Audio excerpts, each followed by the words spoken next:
It's My Nerd World, Depeche Mode, the podcast. Coming up on this week's episode, the story behind the Halo book.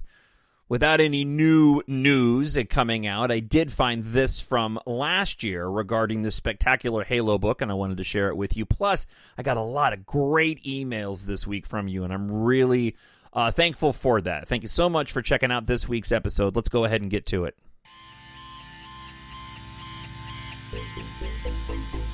Hello, this is Martin Gore from Depeche Mode. Hi, this is Dave Gahan from Depeche Mode, and you are listening to My Nerd World. And again, welcome to it. I'm your host, Jon Justice, Depeche Mode, the podcast. So glad you are with another episode this week.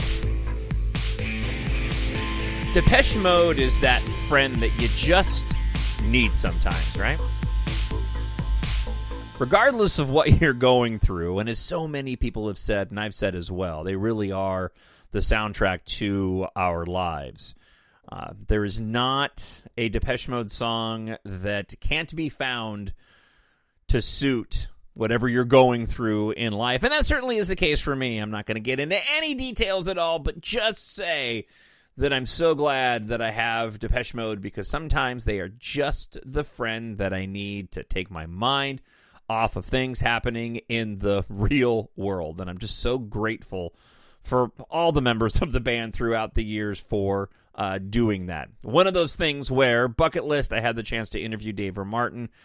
I would love to be able to say to them personally. So thank you so much for checking out this episode. Again, as I mentioned at the top, no new news to share with you. Next week, though, I'm very excited to have Rob Rom from the Global Depeche Mode group. A musician himself. He'll be joining me once again on the show. Really looking forward to that conversation. He has some new music coming out that we're going to be talking about. So Rob Rom on next week's episode. And if you have any questions or anything that you would like Rob and I to talk about together, I hope you'll take a moment and email me, talkshownerd@gmail.com, and let me know if there's any topics you would like me to discuss with Rob, who... again, you want to talk about Depeche Mode fans? I think he surpasses me in the Depeche Mode fandom. It's incredible, how devoted of a fan Rob is. An abundance of respect for that man, and I'm really looking forward to that conversation. So, without any news, I did find this, looking for content this week, hoping to find something about those 4 unreleased tracks. A live release of Memento Mori. I stumbled across this, and I thought, you know what? This would be really kind of fun to share. But this goes back to last year. Kevin May and David McElroy. Halo, the story behind Depeche Mode's classic album, Violator. Kevin May has 30 years under his belt as a journalist and more recently moved into academic studies in the field of mental health. He's also a very active podcaster. As a dedicated fan of Depeche Mode, Kevin co-authored Halo, the story behind Depeche Mode's classic album Violator, with David McElroy, providing a passionate and in-depth look at the making of the band's iconic album. David McElroy is a Glasgow-based blogger, another passionate Depeche Mode fan and record collector. His blog is very popular among the band's collectors. Almost Predictable. We've talked about this blog before on the show. I'm sorry, Almost Predictable, almost. The writer says, I thoroughly recommend you visit the site if you have any interest in the band. It's quite fascinating, and I echo those sentiments. As the lengthy title suggests, the book Halo is a detailed exploration of one of Depeche Mode's most iconic albums, which is often in the top spot of DM favorites. I'd probably put it second behind Black Celebration, but that's another story, says the article writer. Halo, named after one of the 9 tracks on the album, delves into the creation and the impact of the album, recorded between May and September of 1989 and released in March of 1990. Violator is considered a landmark in Depeche Mode's career, featuring some of their most famous tracks like Personal Jesus, Enjoy the Silence, Policy of Truth. Halo provides an in-depth look at the recording process of the album, the band's innovative approach to music production, the decisions made along the way, and the collaboration with influential figures like UK producer Flood, Mark Ellis, who's also worked with U2, Nine Inch Nails, PJ Harvey, The Killers, just to name a few.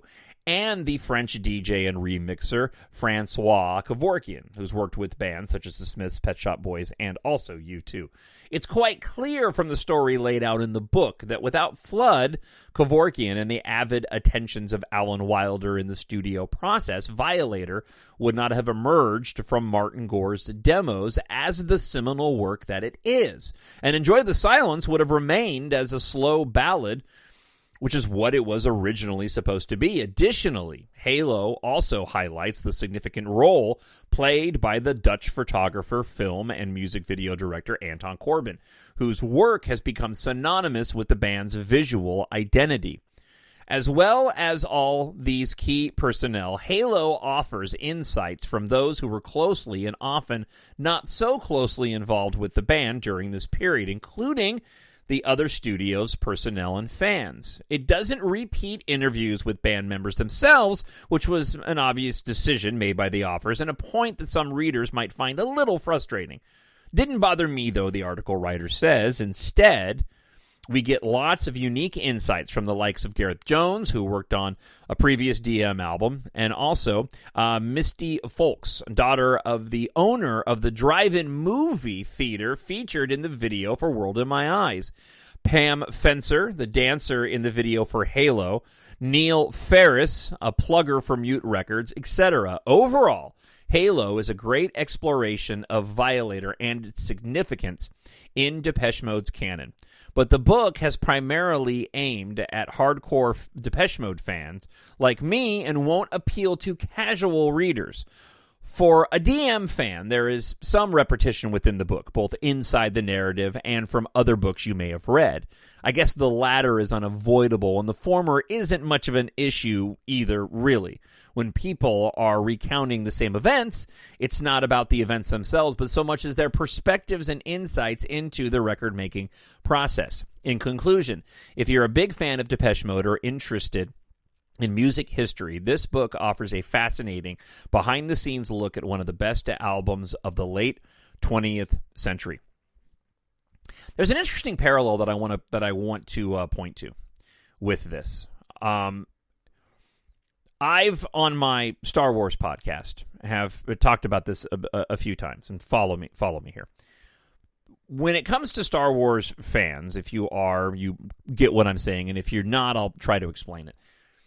There is always this expectation before a new Star Wars film, and I'm going back to certainly the original trilogy and then the sequel trilogy. I think a little less so with the prequel trilogy, but there was this expectation when you go to watch a new Star Wars film of, like, where are we going? This level of excitement that you just don't get with a lot of other movies.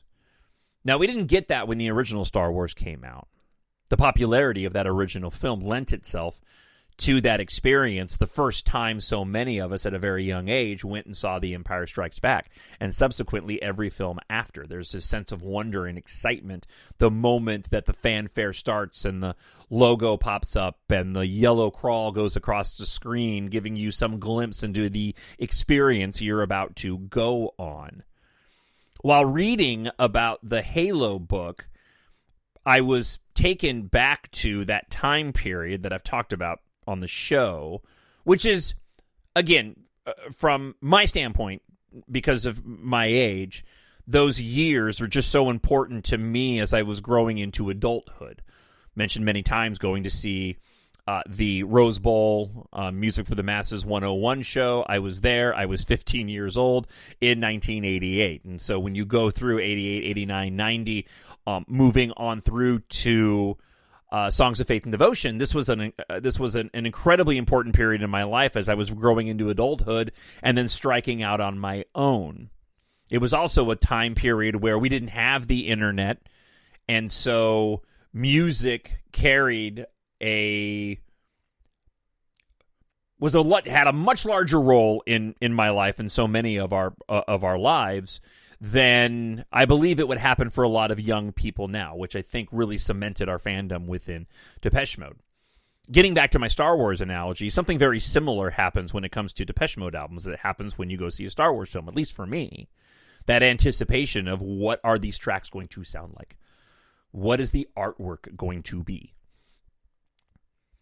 How are those opening notes going to feel? It's always that excitement. And it's the same kind of rush and dopamine hit that I would get going and seeing a Star Wars film, and still do even as an adult. And that's never, ever changed. Going back to that era, Music for the Masses, Violator, and Songs of Faith and Devotion, combining that with my growing into adulthood, this is why Depeche Mode became the soundtrack for so many of our lives. And I know I've spoken to a lot of you who are roughly my age, so I imagine that some of you are sitting back going, yeah, that's exactly what happened. It really did cement our love of this band. When Violator came out and we first saw Anton Corbijn's artwork attached to it, I mean, there was an equal level of excitement. If given the choice, you want to hear the music more than anything, but it was the entire package surrounding this band, including the style and the look of the band, and how challenging it can be when that gets switched up and that gets changed up, and it kind of goes past any expectations you might have had. Certainly, the juxtaposition between Violator and Songs of Faith and Devotion is probably the one that sticks out most in my mind. The transition in terms of the visual style from Music for the Masses to Violator, it was dramatic, but not as in your face. You know, the choice to go with a dark album cover and just a very simple red rose on there with the font being what it was, just for some reason, it just clicked the moment that you see it. There was something both clean, futuristic, but then also natural and organic with the inclusion of the rose. I know Anton tried to, at least in my view, go and duplicate that a bit when he did the Exciter album. I don't think it was nearly as effective.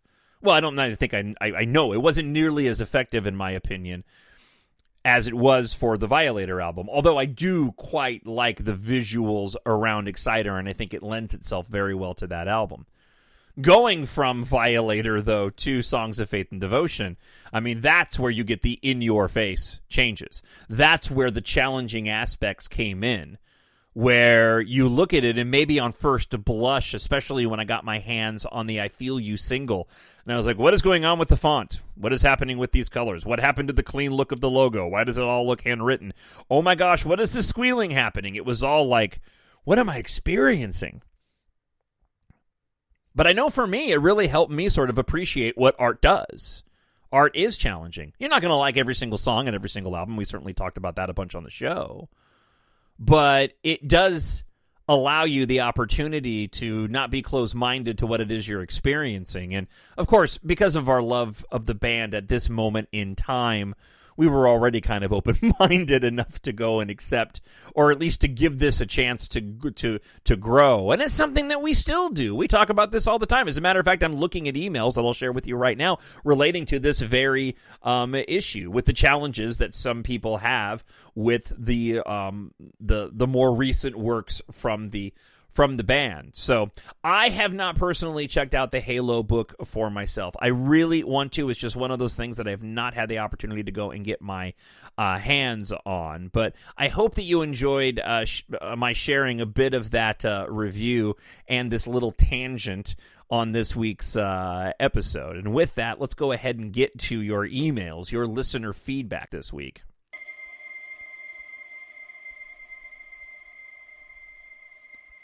All right, and first we go to Andre Onyonon. I apologize, guys. When I get these, YouTube tags, sometimes I don't. Andre Onyioni. We'll go with that. I apologize again to anybody who I mispronounce your name. They write, I still listen to Spirit, and I like the album. The lyrics are so soul-breaking, so nihilist and sad. Going Backwards is a great song. And I think it was a mistake not to put it as a first single. Yeah, I agree. I think that Going Backwards would have been a better lead single than Where's the Revolution. But the band made weird single choices with those latter albums. I know why the band has explained why they chose Heaven several times, but again, I sort of scratched my head going, there were better tracks to introduce that album. Be that as it may, that's not what happened. Mr. Cavandi writes, I would travel to Las Vegas, but I don't want to know which tour would be the last. Talking about last year's episode of the potential of a Vegas residency. Thank you for that. Icon of... IACONOF writes, listening to DMAI. Forgive me. No reason to forgive you. Can say there's nothing special out there yet, but it's growing in numbers, not quality. I'm yet to be impressed, and that's a good thing. Yeah, I've kind of gotten off of the Depeche Mode AI kick. I was listening to quite a bit. And still, some of those best songs were those initial ones that I covered extensively by Fryer on the show, especially Like a Mystery. I've yet to find a good AI track that I've enjoyed more than that one. Now, I had mentioned back then that I created a playlist for the AI songs, and honestly, I haven't gone back to listen to it. So I think I kind of answered my question of whether or not, AI Depeche Mode could be a thing, at least for me. I just go back to listening to the real, doing that thing with my fingers, Depeche Mode. SDoc13 writes, just the faintest idea of Anton Corbijn's imagery in the Sphere venue is beyond exciting. As a 40-year-old U2 fan, I was super skeptical when the band announced this Vegas residency, and with no Larry Mullen. Vowed not to go, even though I was 3,000 miles away from Las Vegas and poor, so it's not as if it was a possibility. In the end, temptation wore me down. And when they put the final batch of shows on sale before Christmas, I tried for tickets, never thinking I would go. But I did, and I went 6 months ago. Without question, the greatest audio and visual concert experience that I've had. The sound cannot be topped in any arena, and the visual capabilities are insanely immersive. So, to see what the twisted minds of Dave Martin and Anton et al. Could come up with to fill that immaculate space would definitely be something that I would be excited about. I went and actually looked at a little bit more of the U2 show and didn't realize how close you could actually still get to the band. It almost seems like you can get a very similar, better experience than what you get in an arena. What I mean by that is you can be down close to the band and them performing, or you could be further away to take in the visuals of everything that the show has to offer. So I think in that case, and based off of that email, and thank you so much for that, it actually has me a lot more excited. I wasn't really excited by this idea, but having gone and looked at the setup and more detail of what those concerts actually entail, and I guess not realizing last week, and I guess I probably should have done my research, realizing the setup in terms of, again, the stage aspect of it and the performance of the band, it really is sort of a venue that does the same thing that an arena show could do, but in a venue that's built to go and showcase that. All right, let's get to your next email. Friend of the show, Jason, writes, my idea for a fantasy tour for many years, even before Recoil, A Strange Hour, I've been saying, to me, the best mate DM should do a Strange tour where they perform songs they've never performed or rarely performed live.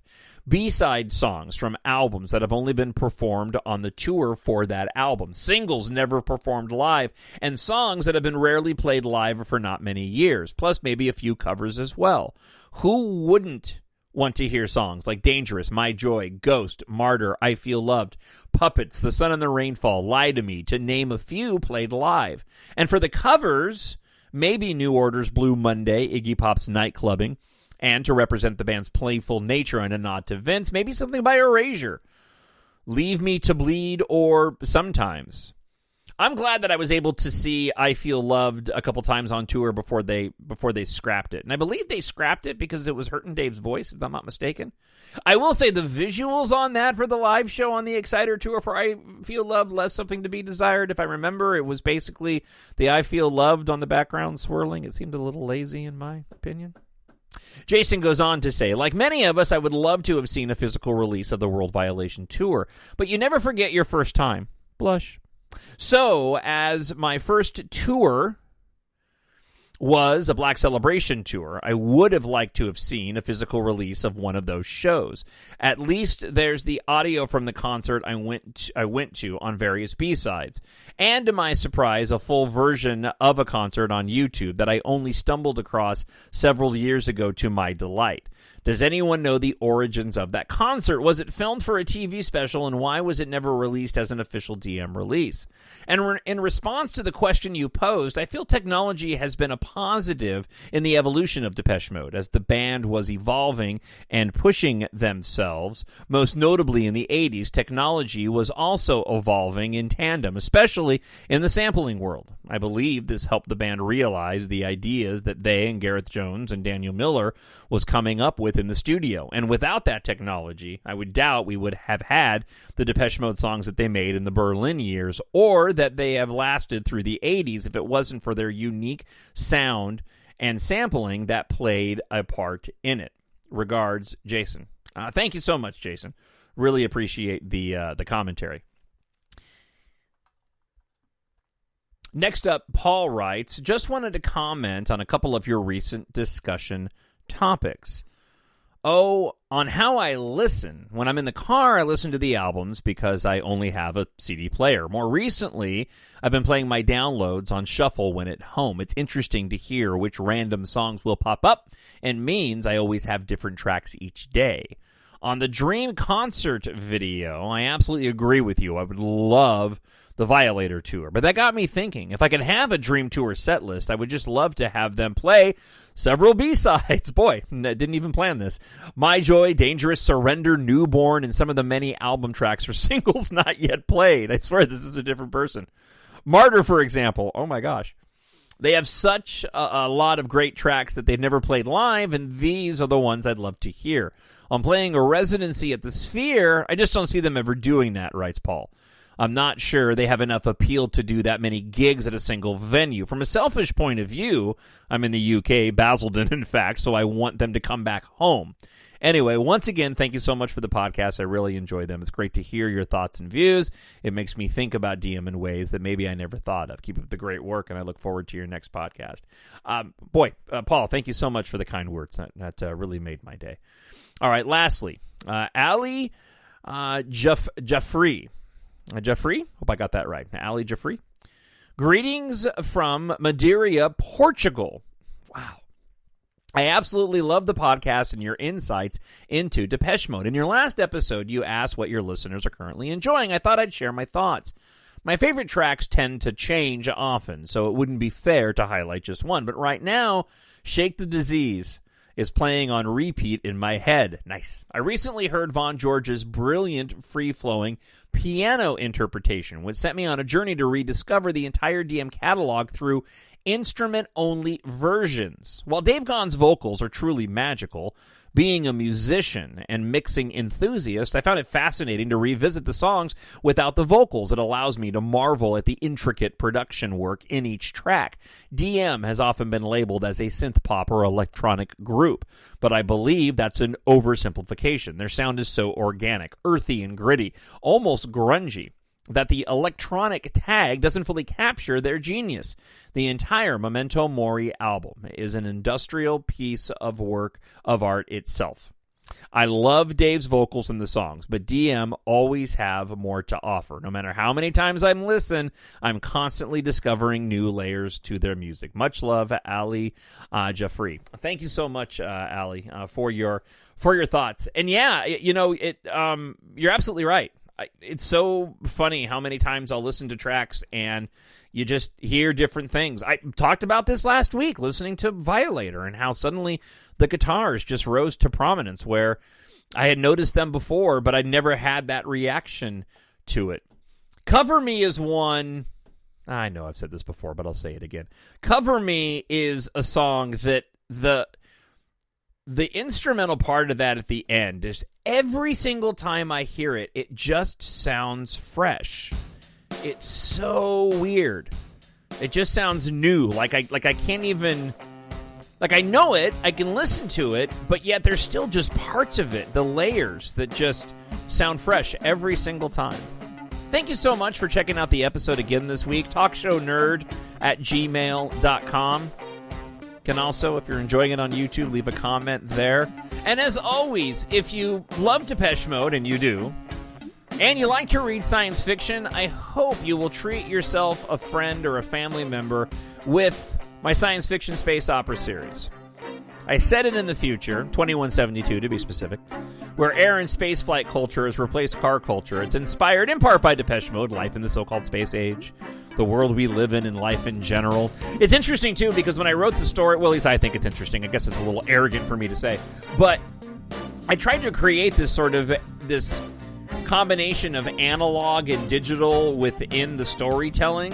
I was inspired a lot by, obviously, what George Lucas did with Star Wars, but also a bit with Dune. I love the Dune films, and I love what they did with the analog technology in that also has a level of sophistication depending on what faction that you're spending time with within the story. And I was thinking about Depeche Mode at the time as well, just because of what I've talked about on the show, the varying different types of technology that they've used so often.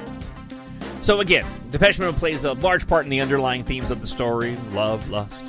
Although this is completely appropriate. All the books in the series are appropriate for ages 11 plus, even though I wrote them for adults. So the main character himself is a massive Depeche Mode fan at a time when the music of the 80s through the 2000s is nostalgic and popular among the characters of the story. And they do feature references to Depeche Mode, both direct and indirect, and a host of other music that I love, all while telling an exciting science fiction space opera saga. While Earth faces its end, the fight to rule the stars begins. When Taft Guardia agrees to help fellow hotshot starfighter pilot Keith Amaro investigate a cryptic message from her late aerospace engineer father, they embark on a mission to uncover the truth behind her father's mysterious death and a looming planet-wide industrial catastrophe.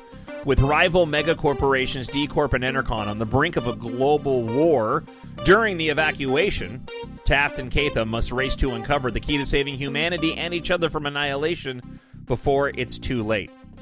I hope you'll take a moment and check out my science fiction space opera series. If you like sci-fi, and you like it to be epic, filled with some romance, action, and some really cool technology, EMBARK is perfect for you. Head on over to Amazon.com and search for Jon Justice, Jon. I hope you pick up EMBARK Book 1 today, but there are 7 books in all in the completed series. Available in ebook, Kindle Unlimited, hardcover, paperback, and audiobook at Amazon.com. Thank you so much for checking out this week's episode. Again, next week on the show, Rob Rom from the global Depeche Mode fan group, musician himself. Looking forward to talking about his music and all things Depeche, and I'd love to get any suggestions you have for our topic of discussion on next week's episode. I hope wherever you are happy, you're healthy, you're safe. God bless, and I'll talk to you again next week. Bye. Hello, this is Martin Gore from Depeche Mode. Hi, this is Gahan from Depeche Mode, and you are listening to My nerd